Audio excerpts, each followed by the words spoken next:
Alright, now we move on to our next chapter, chapter 8, adjustment for accruals and payments. So we have number 1 is accruals, number 2 is for the prepayment. Alright, so our learning objective after completing this chapter, you are able to, number 1, understand the nature of accruals and payment. So we have 2 accruals and payment. And then we are able to make adjustment to unearned revenue and accrued revenue. So it means that here, it relates with revenue, right? Unearned revenue and accrued revenue. And the other one is we are able to prepare adjustment for the prepaid expenses and accrued expenses. So basically, for the accruals and payment, right, we have 2 over here. We should have accruals and payment for the revenue and accruals and prepayment for the expenses. And then we have to know how to transfer this adjustment to the financial statement. Alright, now we move on to our introduction. So the accrual concept, here highlight that any revenues and expenses must be recorded regardless whether they have been received or paid. So it means that here, it doesn't matter we have received the money or we have paid the money. Once the transaction is done, so we have to know how to record. Alright, thus taking into consideration of the accruals concept in accounting, so adjustment need to be made at the end of the accounting period to ensure that revenues are recorded when they are earned and expenses are recognized when they are incurred. So we have 2 points over here. Revenues, we have to record our revenues when they are earned, right? And expenses, we have to record when they are incurred. It doesn't matter whether it have been received or paid, right? So we have to record that one. Alright, so prepaid revenue. So what do we understand by prepaid revenue? So prepaid revenue is also known as unearned revenue. So revenue that we receive in advance, right?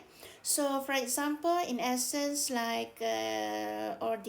example, it means that the customer pay in advance for the goods and services that have not yet been delivered or performed. So it means that here we receive our revenue or our customer paid us first before we deliver our goods or services to them. Alright, so prepaid revenues are treated as a current liability. Why current liability? We are responsible for them to give our goods and services because this kind of services is not yet delivered to our customer. Alright, as the business own customer for the goods and services because we do not perform or deliver yet. So it's our responsibility. So what is our journal entries to record this transaction for for the adjustment? Alright, so revenue received in advance, so we have to debit our revenue and we have to credit our prepaid revenue. Okay, so come we see on our illustration to make you better understand. Alright, Asfa Enterprise has rented out its shop lot to a tenant for 1,200 per month for the year. Alright, ended 31st December 2008, started from March 2018. Alright, so basically we have to know our accounting period is 31st December 2018 and then we rented out started from March 2018. Alright, so basically if we can see our time period over here, it started from 1st January and by 31st December. Alright, but here once we rented out start on March. For example, 1 March over here. So 1 March until 31st December. Okay. And the business have received 14,000. Okay. 14,000. So basically, if from 1st March until 31st March. Okay. But we receive 14,000 and the rental is only 1,200 per month. So how are we going to show our adjustment in the profit or loss statement for the financial position as at 31st December? Let me show you the timeline. Alright, so this is our timeline. So it started on 1st January, and this rental is on March, means that from March until 31st December. So basically 1,200 per month. So how many months from March until December is actually 10 months, right? So 10 months, 1,200 times 10 equals to 12,000. Okay, so basically we supposed to receive that particular year is only 12,000, but we receive 14,000, the extra of 2,000. So what is the extra of 2,000 that we receive? Is actually, this is what we call as a prepaid rent revenue. We receive in advance. The 2,000 is actually for the future years. All right, it's not for the current accounting period, it's for the future. Okay, so it means that here we do not provide our services to our customer yet, but then we receive the money in advance, 2,000 ringgit. So what suppose we do with the 2,000 ringgit? We debit rent revenue, and then we credit prepaid rent revenue, 2,000.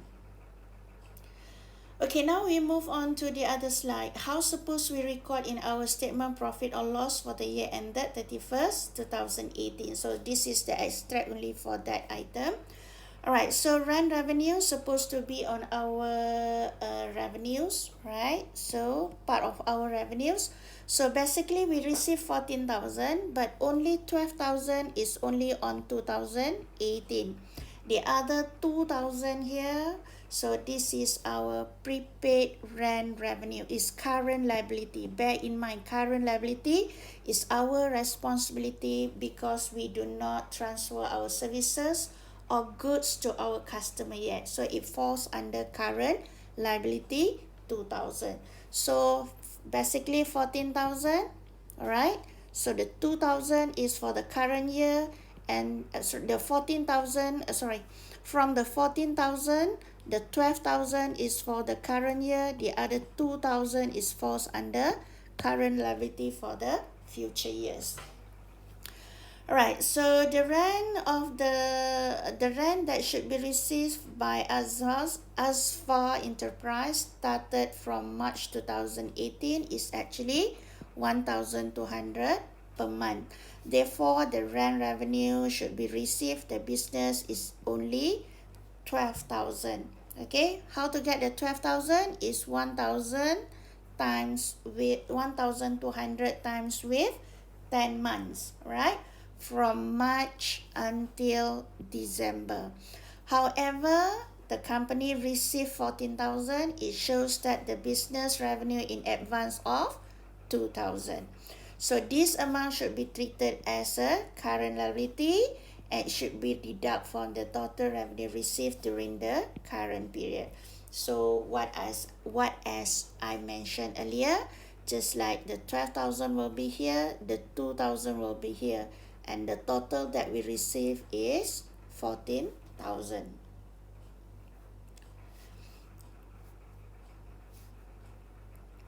Alright, now we move to accrued revenues. Alright, so we finished already on prepaid revenue. So accrued revenue, so what is accrued revenue? So revenues earned during the period or during the year, but no payment was received until at the end of the year. So it means that here earn that we supposed to be received in that particular year, but then we do not receive no payment was received until at the end of the year. So in other words, goods or services that have been provided or delivered to the customer, but then we do not receive any payment from our customers. So accrued revenue is opposite to unearned revenue. So in essence, it is treated as a current asset to the business. Why current asset? Is actually that the money supposed belong to us, but it's actually our customers still do not pay to us. Alright, so what will be our journal entries to record on the accrued revenues? So number one, we debit accrued revenue and we credit revenue. Alright, come we see our illustration. Alright, Yiya's Enterprise rented out of its shop lot to M&O Enterprise for 3,000 per month. So it means that they rented out and the cost of the rental is actually 3,000 to a tenant. So for example, for the year ended 31st December 2018, the company received 30,000 for the rental shop lot or rented shop lot. So basically, if 12 months times with 3,000, so equals to 36,000.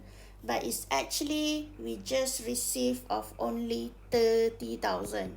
Alright, the other 6,000 we do not receive our money yet. Okay, so how are we going to make an adjustment? So show the adjustment in the financial statement profit or loss and statement of financial position is at 31st December 2018. So I would like to mention again, so the transaction will be affected, number one, at the statement profit or loss. The other one will be affected on the statement of financial position. Alright, so as we can see here, alright, so 3,000 times 12 is actually 36,000. Suppose we should receive 36,000 for our rental. But it's actually we do not receive the 36,000, we only receive 30,000. So we still do not receive of 6,000 from our customer. How to get the 6,000? Suppose we receive 36,000, but only we receive 30,000, and then 6,000 still owned by our customer to us. So what suppose we do with the 6,000? We debit accrued rent revenue and we credit rent revenue. So what will be the effect on the statement of profit or loss and the statement of financial position? Alright, so in our revenue, okay, so our rent revenue, suppose we receive 3,000 times 12. So it means that yes, suppose we receive 36,000, we should record as a 36,000. So this is the amount that we should receive. Alright, and then what will be effect in our statement of financial position? So this is our accrued rent revenue. So it falls under current asset. Why current asset? Because this is our asset. They do not pay to us yet of 6,000. So Yiya's Enterprise need to record the rent revenue 36,000, even only paid only 30,000, but we record as 36,000. Alright? Or even although we receive only 30,000, so the company rent receive of 30,000, right? Then the difference is 6,000.